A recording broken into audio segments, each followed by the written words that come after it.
because I just don't want to start and you done here. We can. Yes. Oh, amazing. Say that again. So yes, we can. Okay. Yeah. Okay. Daniela is saying yes, we can. Oh. Okay. I think I'm gonna give birth before just because of you. You know. I apologize. It's completely on my end. I guess bad technology. No. I mean, shit happens. I love that one. I learned that one the first day I arrived in New York. You know, I think someone told me I was struggling to find an apartment, and when, you know, one of those things when you move abroad, and someone told me shit happens. so I guess it's what it is. But can you hear me well? Because I mean, I hear a lot of echo. But if it's only me, I'll cope with it. I hear you fine. You hear me fine? Great. Okay, so let's start. We are late. Technology has been so crappy today. Just relax, Gonzalo. We are just you and me and a bunch of people that have been kind enough to wait. And yeah, we are so very much looking forward to hear, you know, we're gonna jump into the OMA world directly, I think, and if we have more time, we will go backwards, just because I don't want these people missing all what you have to tell us. So I can just briefly introduce you. I know that how you landed in OMA.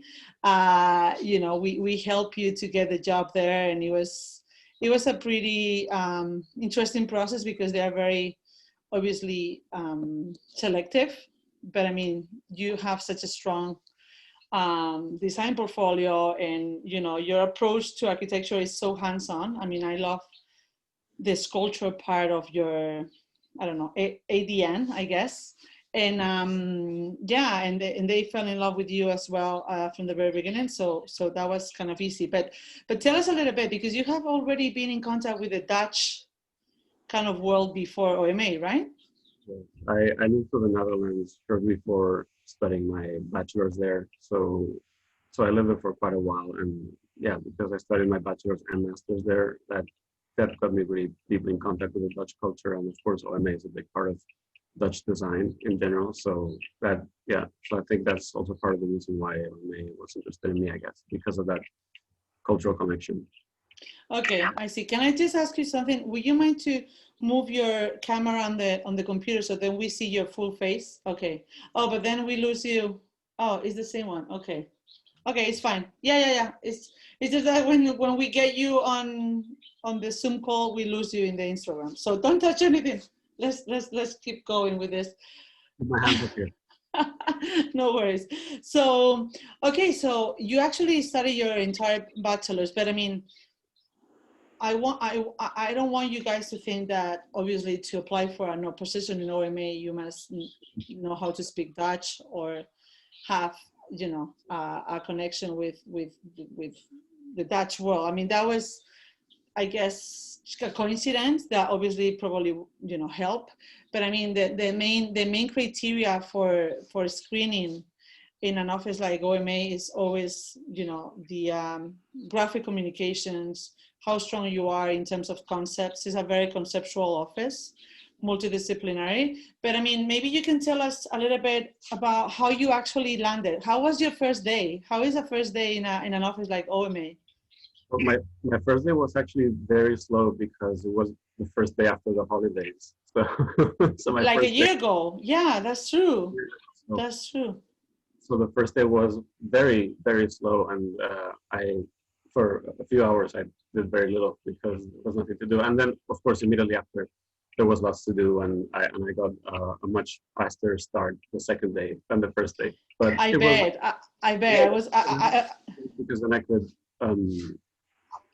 because then I could get more acquainted with the office and take a look at some projects and you know, just roam around and see what's what and get to meet some people. So it was good. Yeah, so they just let you a little bit to get relaxed, to actually surprise you with a real energetic and hectic, you know, pace in the office. Because I mean, we have got a few participants already in the office, and we are aware that it's a very intense atmosphere, right? Oh yeah, definitely. would you say that, I mean, is something that you can cope with it, or is you have to be a particular, you have to have a particular character in order to be able to you know, to follow the pace and to be comfortable? I think at least what my experience was is that the fear of really tough weeks is worse than the actual hard work you end up doing. So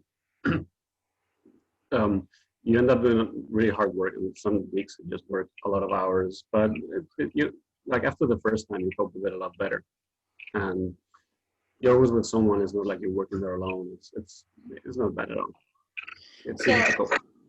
and everyone works at the same kind of level, or there's only like, you know, people at this level actually stay in the office and some others just leave? I mean, how does it work in terms of a team? Well, it depends on what phase of the project you're on. So for competitions, it's really tough, and then everybody, you know, the deadlines are really harsh. But as the project progresses, the deadlines become less harsh because because there's less that you have to figure out. You just have to develop what's already there. But you know, usually the whole team stays late, or nobody stays late. Usually it's well balanced. It's not like only you, if you're a junior or a trainee, it's not like you're going to be doing the hard work. It's fair. You know, it's tough. Everyone. So that actually takes me to the next question, because I think that we have all, you know, study OMA at school. You know, I remember having, I don't know, guys, if you're familiar with the magazine called El Croquis. It's a Spanish magazine, but I think that is one of the best, you know, architecture book you could invest on, you know, to have the collection. Their monographies are fantastic. I mean, it's really high quality. Anyway, so I had OMA at my, you know, night table for I think for the entire career, you know, full of bunch of post-its, you know, in every single drawing or project or something that interests me. So we have all have OMA in our kind of, you know, memory. And I would always think that OMA mainly focus their daily work on competitions. Is that the case, or what is the percentage? I have very little idea about the percentage, to be honest, but I know that there's a lot of competitions going on because there's public ones, there's invited ones, and of course, I think OMA's capability to participate in competitions is really high because, you know, the team is quite large, and they know how to participate in competitions. I think that's an area where they fare quite well in general. So, but I don't know what percentage it is. This was a But I lot mean, how let's put the question in a different way. How many competitions have you done in a year? Or that you are aware, maybe you haven't been part of every competition, but do you have a sense of how many competitions the office has submitted in a year? I would say the order of magnitude is tens, about 10 maybe, but so there's so almost much. like one per month. That's crazy. Yeah, actually, especially this year has been particularly Are you competitive. okay, Gonzalo, after this year? Do you feel fun? Are you okay? Because I can't imagine you. I mean, you're young, you know, it's what you have to do at that age. But I mean, wow, you know, like a competition per month, that is But pretty crazy. I haven't participated in many. I I just have know. coped with some deadlines, which is which is Even the tough. worse. But it's okay. I mean, I've been lucky enough to participate in projects that were. I've managed to participate in one full project from concept to the end, which Oh, was really? Did you get two construction documents, or at what phase did you start? to design development, which Okay. was over to another team of architects to work out for until you know, till construction documents. So I got also a taste of what different deadlines are like, and you know, concept deadlines are pretty tough. But then as things progress, the deadlines become a lot easier. That's an amazing experience. So you got, you know, the exposure to real projects, you know, to work them from conceptual or schematic design through design development. I don't know, guys, if you are familiar with this American system, but just so you get an idea, because in each country is different, even though it's always the same, but the way they kind of structure the projects is you first submit or, put the concept together and you have the schematic design. Then you have the design development where you already get into dimensions. I mean, everything becomes more material. And can you hear me well, Gonzalo? Yeah, I can. Okay, sorry. It's just that I hear myself. And then you go into the CDs, construction documents. That is like, the real part of the project where, all the other services come into a place like MEP, the structure, landscaping, if you deal with urban planning, all multidisciplinary, all the multidisciplinary, factors. And then it's CA, and then it's CA when the project is in already construction, in construction. is where you have to review all the workshop drawings, and you get all the RFIs, like requests for further information. It's like the boring part, but at the same time, very, very, very interesting, because you learn a lot about, how to build a real project, in this case in the US. So that's very interesting that you got to, get exposed to competitions that obviously if you're in a firm like OMA, you really want to be part of that. But at the same time, you experience the, the real work kind of moment of the project. And what do you think it was more rewarding? I mean, because you had experience before, so in comparison to the experience that you had before, I don't know, the way things are managed in the OMA, what will be your opinion in that regard? What was different is that my previous experience was a lot more technical, whereas at OMA, I got to work a lot more with, let's say, because the end of the project was not construction documents, but design development, and then it was handed over, and then we started having more of a consultant kind of role. It honestly was a bit more fun, because then I got to, with our team, we got to choose the materials, we got to review samples, specify exactly what goes where. So and of course the projects I got to work on were a larger scale. So okay. So it's different to work on a really tiny project where you have a lot of influence, to working on a large project like at OMA, where your influence maybe is a little smaller, but you get to, at the end of the day, we were in a small team, 4 or 5 people, and we did so much. That's awesome. I think that it's a more, you just have to take care of a lot more things in less detail, which is fun too. It's a lot of fun, to be honest. Yeah, because design process, I guess it takes like a very important role at an office like OMA, right? Yeah, it's designing every day. It's designed by critique as well. You come up with solutions, and then you get them critiqued by the partners, and then you decide how to move forward. And it's like a cycle. It's very creative from the very beginning to the very end, with a very strong creative process. And what sort of tools do you incorporate in that design process, depending on the phase of the project? Well, we start with, for example, making this typical blue foam mass models. We at the beginning, there's a lot of modeling. Then there's 3D modeling. It's just like, I think we use very similar tools, but then we just start getting more and more in detail. So the models, the zoom in.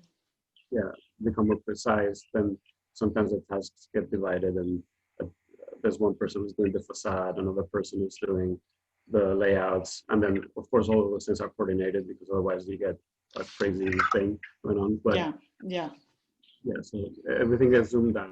Some tasks get spread, and that's, I think, what changes as you progress from beginning to end. My impression every time I visited the office about the workshop is really cool. I have never been able to take any photo, because obviously there are all these protocols that you cannot take pictures. But I mean, it reminds me, it's cool. Like, it's literally like if you were in the workshop of your school, working with your headphones and, and your colleagues just trying to put your ideas. I mean, they give you like a lot of freedom in the design process, right? To propose ideas. Yeah, yeah. The thing is that, of course, at the end of the day, I guess the difference between school is that first you get paid, which is nice. Important part of it. And that at the end of the day, it's going to be a real building, and there's real consideration. So in that sense, you get less freedom because at the end of the day, you have to create something reasonable, which nobody likes to do at school. But I guess that's the difference. But other than that, it is very similar to school. Yeah, you come up with something, you present it, you get. But you really have the feeling that, you know, it's not me just proposing ideas, you know, and putting them out there, but also thinking if they like it, you know, this might be the scheme that moves forward, right?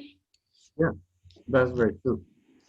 I think what usually happens is that it never ends up being whether they like it or not. They always like it, but there's something changed. Somebody else proposes a different idea, or they get mixed. So at the beginning I also claimed like this idea of mine is moving forward, but at the end, like 2 months later, that idea has changed so much, also because of your own influence. Yeah, so it's a really dynamic process. It's like a nurturing process, right? Yeah. And yeah, which I think that makes it even more interesting.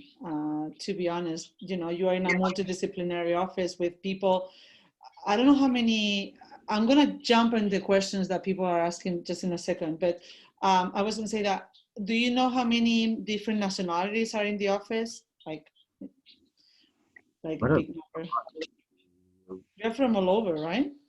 Yeah, I mean, it is a very diverse. Yeah, there's a lot of diverse. Just mention some countries, so then just people get an idea if you can think of.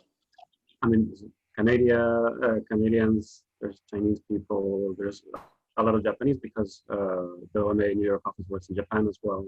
Oh yeah, one of the partners. Yeah. Is Japanese, so there's Japanese.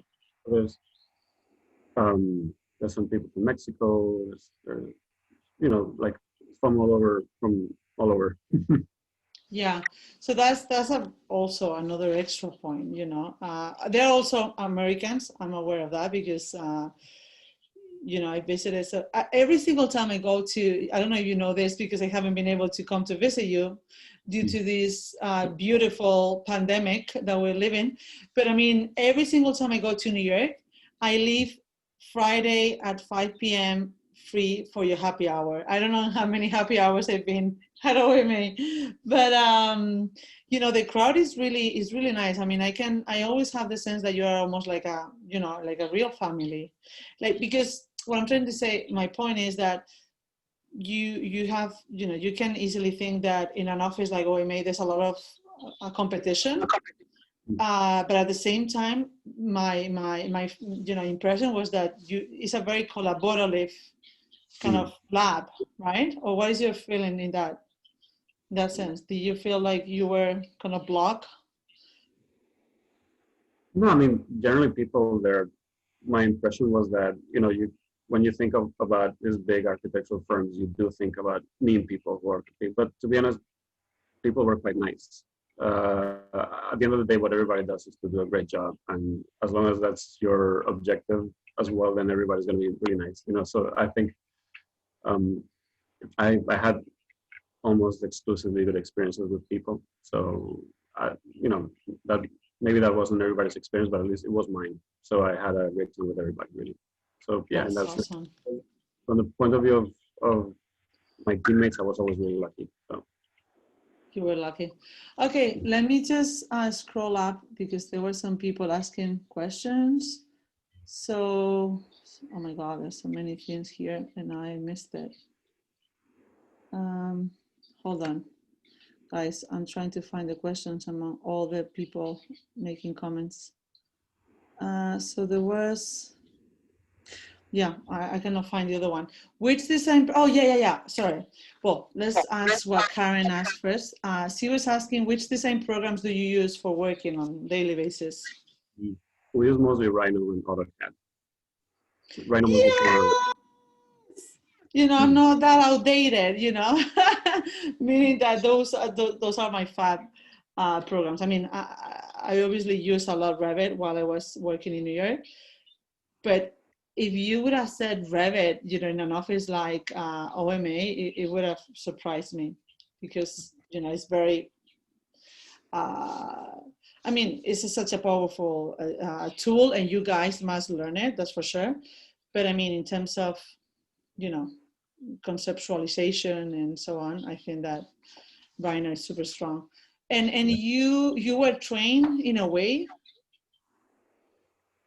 Yeah, for the procedures, or because OMA has its quirks and they like doing things a specific way, so it gets a little, it takes some time to get accustomed to that. So yeah, I mean, I got a lot of help to get used to the way they like things specifically. The way they like to take pictures of models, the way they like to model things, the way they like to. But tell us a bit about that. I mean, what do you? What do you mean? Give us an example. What do you mean? Give us an example. So there's a certain way they like to present models, for example, and they will want you to take pictures of a specific way, and they want pictures from this angle and this other angle, and then some pictures of like what we call paparazzi pictures, where you're just taking pictures of people taking pictures. That's like taking pictures of the situation, not only the model. So like things like that, for example. That's interesting. So like almost pretending that you are a building user, kind of, and you're taking the picture. No? Yeah. Is that... Yeah, like you're setting up the photography room, and then you're taking pictures, but then I guess they're trying to present the more humane side of making the model. So you take a picture of somebody moving the model, or you take a picture of the guy who's taking the picture, just to give more of a feeling of the scale of the model, or to make it a bit more interesting. So things like that, for example, are things that. And is there a manual for that, or you just they just no, there's not. Okay, no, I was interested in knowing if they actually have a protocol in place, to hand it to new people. No, it's just you learn as you go, and they will tell you exactly what they want. You can always count on that. So that's something. There's no doubt about that. So you end up learning that pretty quickly, and it ends up you end up implementing it in your own way of thinking pretty quickly too. Okay, that's interesting. And the other question that I cannot find, but I remember someone placed, it was that if you can tell us a little bit about the selection process. I think that someone was asking, I cannot find it. Oh, actually, sorry, it's on Facebook. My bad. So Bernard Ferrer Bauza was asking if you could explain a little bit about the interview process, the questions, and how it was a little bit about entering OMA. The no 9 to 5 mentality, right? Yeah. Well, I think that part of the selection process is very obvious. That you will have to stay late sometimes because things need to get finished. But the interview process, it was a very brief interview in my case. We just went through my portfolio. It was a pretty standard interview. We went through my portfolio. They asked me a few questions about some of the decisions I had taken, or why or how I made a particular model, and that was it really. I think it was a particularly busy day when they interviewed me, so I don't think they wanted to take too long to ask me questions, but it was a fairly straightforward, typical interview. So you didn't feel like pick up on a spot just because of a particular way of interviewing? No, it was just a standard one. Yeah, it was a standard one, and I can't remember them asking any particular a trick question or anything like that. They just wanted to see what I had done, and I guess just like in every interview, they just want to know. They just want to see the thought process that you put into your work more than your work. They have seen that. They don't need to interview to know what your work is, so they just want to know what kind of thought process led you to that. And do they ask you the typical questions like what do you expect from your experience at OMA, or what do you apply? Not at all. No. They don't give a shit. They just they know that you want to work for them. That's for sure. They have the confidence. And did they ask you about salary expectations or things like that? No, either. I think that they have, their standards, and it doesn't really matter what your opinion kind of is in that regard. They want to just assess you as a potential team member. So you don't get into OMA for money. You get into OMA because you want to, especially when you're at a very junior level, you just want to get in there to get great experience, to get exposed to world-class projects, and Exactly. I think it's to get in there for money, in my opinion. Well, I totally agree with you. In my opinion, it will be always a mistake when you're starting thinking about money more than, learning. This is architecture is an ongoing learning process, right? And getting the opportunity to get exposed to, to a firm that is so strong. And as you said, they produce really high quality projects. It would be silly if you're only thinking about money. It's true that you have to be aware that you're landing in a place where long hours are part of the deal, right? I mean, this person was asking if they do have a 9-to-5 mentality. Not at all, right?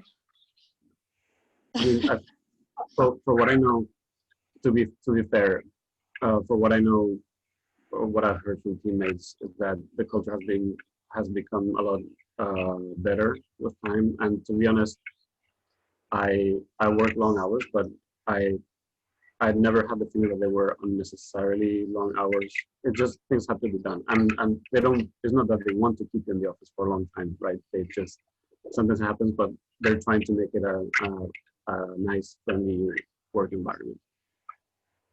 And they're working, and it shows. To be honest, I've even seen the difference between a partner and yeah. I had the same feeling. I mean, I never worked for me, but I worked for Herzog and de Meuron. That is also like a very intense office. And I don't know, if you're really passionate about architecture and about design, the way that you're producing it pays it forward directly. You don't, I mean, somehow you don't really care. You just feel part of something that is super strong and that you actually want to be part of it. And your only concern is to get things done in a high level and feel accomplished for what you're doing, for what you are putting into the process and for what you are contributing. So I think that I totally agree with you. And so there was also another person asking what a normal day is like at OMA. Yeah, tell us. So, well, I have to say, guys, that Gonzalo just literally finished, the program, like it was last Friday, I think. Yeah, last Friday, yeah. Yeah, last Friday. So sadly, he's moving somewhere else. You tell us now if you want your future plans. But he finished, even though they were super happy with you. The feedback that we've got from your performance is really, really good. So just so you know. And I was gonna say that, yeah, you just finished, but can you just describe us how was your day-to-day routine? Yeah, well, I like the way the question is asked, what a normal day looks like, because that assumes that there's a normal day. Yes. Well, normal day, if you're in a competition, a normal day will be, you will have a task like assigned to you. You will have to be making a model, for example, and you might have to be, a normal day you will have to be laser cutting the parts or painting it, or you will be working on, usually on a task for 1 or 2 weeks, depending on what the project needs at that time. For example, on my last months, I've been working on coming up and modeling different alternatives for a particular floor of a residential building, and coming up with the arrangements, just figuring out little design issues. So preparing a presentation because maybe you have a meeting with the client or with a partner and you have to update them on the design. So there's a lot of ways in which a normal day could go. You could be modeling digitally, I mean, making a digital model of a particular part of the building or rendering. So, but you're not guide on daily basis. They don't do micromanaging, right? Which I hate, and I think any manager hates. I mean, do you work like on a weekly kind of, reunion where goals for the week are set, or it goes bi-weekly, or how does it work? it's kind of, it depends. For example, with the partner, we would usually meet weekly. Although if you're at a late stage of a project, you want to meet more often than that. And usually because you're sitting next to your colleagues, then, sometimes you can work very independently, or you can just quickly ask them to check the work for you and you're not sure, or, it's quite free in that regard, except, you do have to update the partners regularly, or if there's any family that you need to inform them on. But other than that, yeah, it's pretty independent work most of the time. You know what they expect from you. They know what you need, what you expect. How do you get to that? But how do you get to that level of, knowledge in terms of, you completely knowing what you have to do, what is expected? I mean, you don't get any guidance throughout. Of course, they get guidance, and they, I think generally the standards of what you have to produce are clearly stated, so you know exactly what you have to produce. And if you do something wrong, or they will tell you, of course. So there is guidance in that way, and you can make mistakes. It's okay, everybody does, and they don't expect you to be perfect from the get-go. So yeah, it's you learn as you go, and you learn as you make mistakes, I would say. It sounds like I can feel this. And from the very beginning it's like that, or there are like some months where you have like a mentor or someone, a supervisor that is next to you, or they give you just the freedom from the very beginning? In my experience, it was a very free type of work from the beginning, and at least in my case, there was nobody mentoring me on anything in particular. They just needed me to do some work, and I did it. And, I guess it also depends on on whether you're having trouble with something or not. Generally, it's flexible. That was what that is what I was going to ask. Like, do you always know who is the person that you have to go to in order to get some feedback, or if you're lost, or if you need, Generally, I think in my experience, you can just ask anybody in the team, and sometimes it happens that it's known that a certain person is very good at something. So, or in a different team, so if you're having trouble with something and they know that this other guy in the team is really good at it, you can just go ask that person. So I think that's a really positive aspect of it. I think. Yeah, that's great. Anyway. So it's a very horizontal structure, right? In that regard, like you can just, and it actually has some sort of, I don't know, introduction of your skills when you arrive in the office. I mean, or just people get to know what are your strengths as they go. Yeah, I would say that happens as you go. Because you will get exposed to a lot of tasks. They will realize that you're good at this one, that you're okay at this one, or you suck at this, and then they will figure that out, and they will try to use you in the best way they can, as they should. So yeah, that's also how you get to know that this certain person is very good at that. So ask them, or yeah. I see. Okay, and what would you say is the best, or if you can list a couple of things that you would, highlight from your experience at OMA, and 2 or 3 things that you would say, I didn't like this at all. I wish, they can change it. Yeah, Oscar is asking something. I'll jump on that one too. Well, the best is that you get to see how those projects that you see in the big magazines and websites, you get to see how they happen, and then you get to realize that how difficult it is to produce a project of that quality, and what kind of thought process it needs, which is, I think, to me, the biggest mystery of architecture, is how you get to create that kind of project. And getting to see that was, I think, the best part of this experience. Um, And how long does that process take? well, for I guess it depends on the project, but yeah, but I guess you get to see that in 1 or 2 months, I would say, from the first idea to what you end up presenting for a competition, or when you start having something well defined better. I think it could take months until you get to see that. well, that's super interesting point, because just so you know, guys, the main difference between a boutique studio, even though it's a large office, design oriented, and a corporate firm normally is actually that time, that period. Is in a corporate office, probably you are presenting to the client 10 versions within 4 days of work. So imagine it's impossible to obviously produce the same quality, right? And the investment of not only time, but resources and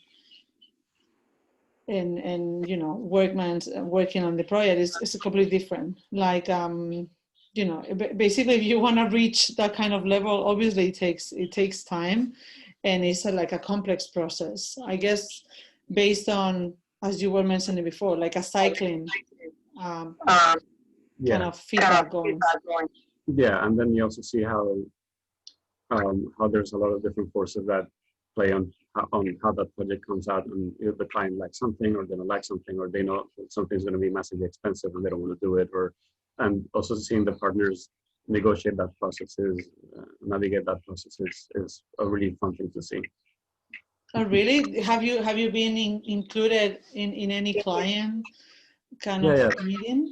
yeah. It's really common for us to be, there was a weekly call with the clients and with consultants, and of course, I mean, one thing that is also good, going back to this question, is that if you're part of the team, you're part of the team, and you get to do everything for better or for worse. You get to be part You're of part it. of the boat. If it sinks, you sink. But if it's, that is a great, I mean, a very rewarding, right?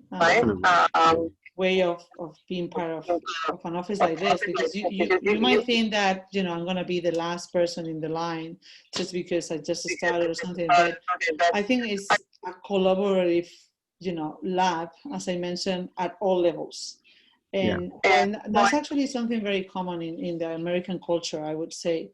They just bring you, they just put you in front of the ball, at any level.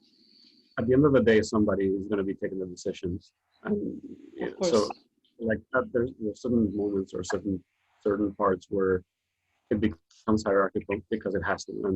And personally, I'm a big defender of things becoming hierarchical at some point, because there's a lot of people who know a lot more than you. So right when you're at a very junior level, so they should take the decisions. But it's true that they will listen to you, and if you have ideas, you can put them forward, and they will consider them, because they don't care whether you are down or not. Uh-huh. Okay, so hold on a second, because it's breaking down. Okay, no, you're not wrong. I was like, no, we don't want to miss him. Guys, if you have any questions, it's the moment to ask them. We have here Oscar asking, don't apologize to ask. I mean, this is perfect. Like, how much experience you had before you started working at OMA? I had a year of experience and postgraduate, and I had done an internship summer a few years back. So I would say a little over a year of experience. Yeah, you were pretty fresh out of school. And I would say that that's one of the easiest ways to get into an office like OMA. Like they work with a lot of junior or intern level people. Not because, I mean, not because that is the most easy way of running an office with fresh hands. Mainly it's because of the creativity, right? The design process that is still inherited in your approach to architecture. You are so used to follow that kind of critical thinking at school, and that's like an extension, because as we said, at the end of the day, there's going to be someone higher up making the decision and landing the project into a real and sustainable in so many ways proposal for the client. But at the same time, they don't want to miss and lose that kind of fresh process that someone that just finished school or is in the process of finishing can bring to the table. So I think that one of the really interesting points that you mentioned is the contribution that you're going to be feeling from day one, you know, that you are providing to the team. One thing that I think to clarify is that the experience you get is going to depend a lot on how much you look for it or fight for it, because it also happens that you know, you have to work hard to get to do the kind of work you want to do, because they're just going to try to figure out how you can contribute, but maybe you think you can contribute differently, and you will have to fight for that. So I think a great deal of what your experience is like will depend on yourself. Oh, that's always the case. Yeah. I mean, I think that we say the same every time we interview someone, like you have to speak up. You have to be vocal. If you are not, no one is going to be, you know, invest unless you are a startup and they don't care, you know, that you are not very vocal. They just come to see you and they bring you on board. Normally, the best way to actually be part of it and getting more, I don't know, responsibility, or as you said, fighting for what you want to do, what the role that you want to have in a project, is just to say it openly, right? Like, yeah. So that's why actually I was asking you before if you got a chance to present your skills or, you know, to introduce yourself to the team. No, but no, you said no. Because usually you know, you get there the first day or the second day, and then a team needs your help, and you just got to jump into work and do whatever they need you to do, and then they will figure out if you're good at it or not, or how much help you need or not. And so they figure out what you can contribute on a day-to-day basis. Yeah, based on practical experience, kind of. Okay. No, I was asking also this because, you know, when I worked for, it was completely different firm at HOK in New York. They are real corporate, even though it was an amazing time for me there. I mean, I got to learn so much. I was so lucky to land in a team that it was only me and two more people in the design process. And as I was really vocal, you know, in a very fast piece, I just got the control over the design, and I was super lucky. But I was going to say that as I didn't know, you know, it was an office of 150 people, I think, when I joined them. I was like, how come I'm going to make myself noticeable, you know? So what I did, I went to speak to the managing principal assistant, and I said, I want a meeting with the managing principal. And she looked at me like, what? And I want to show him my portfolio. I want him to know me, and, you know, to see what am I capable of, you know, to start a conversation with him. And it was so funny because obviously that's not pretty common, but it helped me a lot. You know, I just moved the process so fast in that regard. I mean, I didn't let things to wait until that happened. I just put in front of him my portfolio and try to be confident and, you know, just fight for what I wanted to accomplish in the firm. So that is definitely something I recommend you guys. Just go with your heart for what you want, and it will work. There's another question. Karen, okay, Karen.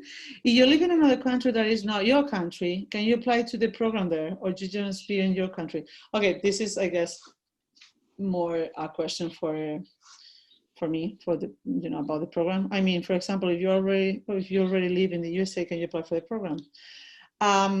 That's a good question. So our community is made of, I think in the last report, it was 33 different nationalities. So I'm super proud of that. I really, really love that we have built this global community. It's like a real cultural pot. And so you can apply from anywhere. Even if you are studying in the US, you know, you can start the process while you're in the US. A different story is to apply for the visa. You know, at some point you're going to have to go through the U.S. embassy in your home country or in another country, but through a U.S. embassy out of the U.S., obviously. So that responds to one question. And the other question that you were saying, if you are already living in the USA, well, we will have to study your case. I mean, because, you know, we have to understand if you are a visa holder, what sort of visa, how many years you've been in the US before, what have you been doing, just for eligibility purposes. But if you just live in the USA because of, I don't know, you have double nationality or whatever, we can always help you with the job search. You know, and only, you don't need a visa, you only need our assistance and our connections and so on. So we can help you with that. And then Art Ume is asking, when you are done with your 1-year program, is likely for the firm to want to keep you as a permanent staff? Actually, maybe, so then we use you as a case study. How that was handled? I mean, did they offer you to stay at all, or you had your plans clear that you want to leave? Well, I have my plans clear that I wanted to return to Europe. So I did contact them about maybe getting hired in the Rotterdam office. Oh, wow. That's a good option. Yeah. I asked them, you know, because of the pandemic, things are unclear, but I you know, I think a program like this is for you to get experience, but also for them to scout whether you could be useful for them in the future. So yeah, I mean, if you're useful for them, I think it's very likely that they want to keep you as permanent staff, definitely. I mean, yeah. It's for a lot of time. Oh yeah, I mean, one of our participants before you, that I'm sure that you know, Andres, yeah. You know, he was in a very similar position than you. He approached me in a lecture that I gave at the Polytechnic University, and I remember him with this huge folder. He was about to submit his thesis project and become an architect, and he said, "I want to go to New York. I want to work there. I need your help. I need your architect US help." And I was like, cool down before, you know, do what you have to do, and then we start the conversation. But it's true that he was super strong, and we managed to get him the interview at OMA, and he got the job, and he completed the program, the 1-year visa, the same that you. And then he got a sponsor, and I think that he's been at OMA for 3 years or almost 4 years. So it always, again, you're going to play such an important role in that regard. I mean, if you are strong, the opportunity will come naturally. They won't let you go. You know, they feel like they have invested on you, and it's not only that you're beneficial for the companies, that, you know, they want you to stay. They are happy with your work, and so that will come. And we have tons of participants. That is the thing that I'm more proud of, I think, is to see how, you know, our program, it can be impactful, you know, for real. You know, it's not only a matter of getting an internship or like a job position for 1.5 years. It's that you can actually start your professional career in the US, just, you know, starting from this point, and with our support. So that's the most rewarding thing ever, for sure. Okay. So Oscar is asking if you did the program with us. Yes. Yes. I mean, so, sorry. No, it's a very simple answer, yes. Yeah. I think actually maybe you can give them a sense of, and I don't want to take much more of your time. So guys, unless you have another question, we're gonna start wrapping up. But I was gonna say, from the moment you join the pool of candidates, so just so you know, guys, in general, we have 2 types of programs, the J1 visa program and the Job Plus J1 visa program. So the J1 is for those who have already found a position, and you only need, you know, visa sponsorship, and, you know, that we facilitate all the documentation and official, you know, documents for working legally in the US. And then our most successful program, I guess, is the Job Plus J1, where we will be the ones looking for that opportunity for you, that job opportunity. You have to obviously go through our selection process, but if you know, get approved, then you get in our pool of candidates. So my question for you, Gonzalo, is that, because I don't recall the specifics, how long did it take you from the moment you were accepted into the pool to actually get, I don't know if you did actually more interviews. So that's the first question. And second one, how long did it take you to actually, from the moment you joined the program officially, to get the job at OMA? I think it was like 4 or 5 months in total. Okay. And yeah, I did 3 interviews, I think, with you guys. Oh, that's true. You actually got 2 offers at the same time, right? Yeah, if I remember correctly. Yeah, that was like, okay, now you're in troubles. You have to choose, but I mean that's happy problem, I would say. But I mean the 4 months was including the visa process, right? Yeah, I mean I have a bit of a blurry memory as to when I started, but yeah, I mean the visa took, like, I think exactly as long as you said it would take, and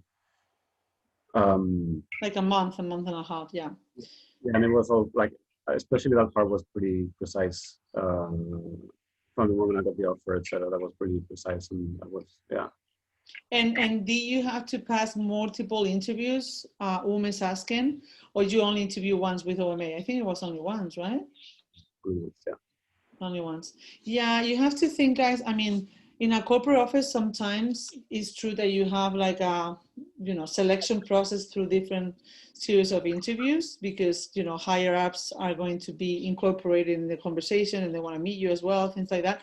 But OMA, they're busy. I mean, corporate firms are busy too, don't take me wrong.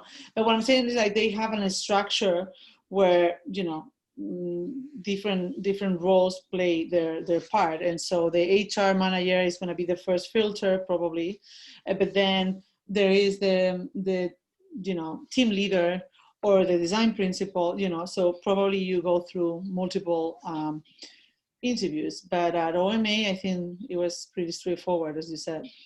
Also, it's such a junior level position that, it's, if it turns out that you are really different from what your interview seemed like, then it's a risk that it's not that big a risk for them. Meaning, one interview is plenty enough to get to know you and to get to know what you have to offer. Yeah. Okay, I think I lost my headphones. Can you hear me? Yeah. You can hear me, right? Yeah. Oh my gosh. Okay, Ume, I think it's going to be the last one because Gonzalo has to go. So does your qualifications matter when getting accepted? For example, if you are a master's graduate, did they actually ask you about your educational? Did they make specific stress on that? No, I think they didn't even remember what my qualifications were. They just wanted to know what my design portfolio was. Okay. Yeah. They went through your portfolio mainly and asked you to go over the projects and to explain how was your process and the role that you play in its project that you presented. He had already covered this before. So I think that despite the messy beginning, it's been a very interesting chat. I was just thinking that it could be cool actually to make like a more kind of panel discussion session maybe in the future, when we invite also Andres, that he can provide his experience from a longer term position in OMA, but you can join us too. That'll be fantastic. So we see where you are next, and you tell us how impactful it has been to actually have OMA at your resume, because I can just wait to see what's next for you. Well, what's next for me is first go back home and have some holidays with my family, and after that, I guess I will apply to jobs and see what comes up, what happens, and somewhere in Europe. So I know that having OMA in my portfolio and my CV will definitely help a lot, obviously. So And that's, what would you say that has been the most beneficial for being part of the Architect US community? well, that, you know, after having applied independently to the US, I think it gave at least OMA a degree of confidence that I could get there legally and that I had something to offer, because I was part of your pool of candidates, etc. So that I think it gave them confidence that I was going to be worth their time. Yeah. So that was very valuable. Awesome. Glad to hear that. Because you apply yourself to many positions before joining the program? Yeah, to some, yeah, I played a bit, and I got some interviews, but especially the difficult part was when they asked about the visa. So I think one of the, you know, OMA knew that I could get a visa with you guys because I had done it before and everything. So that was very, very, very helpful. Yeah, yeah. Well, glad to hear that we were able to help you. Oh my gosh, I lost you. Hold on. Sorry. I just touched It just broke out. It broke out there for a little bit. Yeah. Sorry, I don't know why. I was just removing a notification and I went to the newspaper all of a sudden. So Gonzalo, I think that we're gonna leave it here. I'm gonna say thank you to everyone first that was patient and stay here and hold with us just to hear your story. I know that, as you said, passing by OMA is going to be a very important thing in your resume, and it will open up other doors for sure in the future. And thank you very, very much for sharing your time, your insights, your experience. I hope that you guys have kind of configured a better idea of what OMAs look like, what does look like. And if you have any questions, just drop us a line at training@architect-us.com, and we will be able to share those with Gonzalo. Gonzalo, I don't know if you want to add something else. But just thank you very much for listening to my story and for coping with my technological issues. No, yeah, I mean, it's so weird because we were chatting just minutes before and everything was fine. Yeah, as you said. Yeah, exactly. But thank you again for your time. I wish you a very lovely trip back home. It loads. I'm sure that you are looking forward to eat, all the Spanish food and being with your family, and stay in touch. So I see you guys in the next year, 2021. It will be the big event that we are all hoping, the brightest future. We just have to stay strong. And stay tuned. We'll keep you posted for future interview series, and follow us so you are up to date. Thank you, Gonzalo. Okay. Have a good one. Okay. Bye.